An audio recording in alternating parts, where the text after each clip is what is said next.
বন্ধু পাহৰি নাযাবা দেই। শেষ উশাহ থকালৈ জাতিৰ গানে গালো। জাতিটোক মনে প্ৰাণে ভাল পাওঁ। জাতিটোৰ নামত অন্যায় হলে সহিমনো কেনেকৈ। মই সৰু সৰু গায়ক, আনৰ দৰে গাড়ী মটৰ লৈ লাহ বিলাসত চলোনো কেনেকৈ।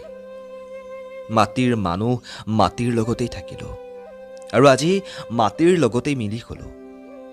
মোক পাহৰি নাযাবা দেই বন্ধু। যদি মোক সঁচাকৈ ভাল পাইছিলা, অসমীয়া জাতি ভাষাক অন্যায় হ'বলৈ নিদিবা।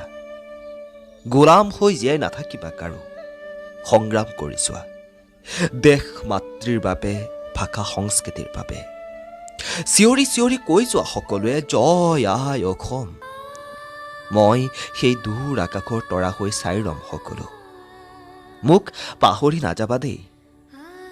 জীয়াই থাকোঁতে মই সন্মানৰ চিন্তা কৰা নাছিলোঁ, টকা পইচাৰ চিন্তা কৰা নাছিলোঁ। গাইছিলোঁ কেৱল জাতি মাটিৰ গান। গোলাম হ'ব জানিলে চাগৈ বহু টকাই ঘটিব পাৰিলোঁ হয়, বহু দামী দামী গাড়ী ল'ব পাৰিলোঁ হয়। কিন্তু মই বিচাৰিছিলোঁ কেৱল ৰাইজৰ মৰম ভালপোৱা আশীৰ্বাদ। আশীৰ্বাদ শিৰত লৈয়েই মই গুচি আহিলোঁ অজান দেশলৈ।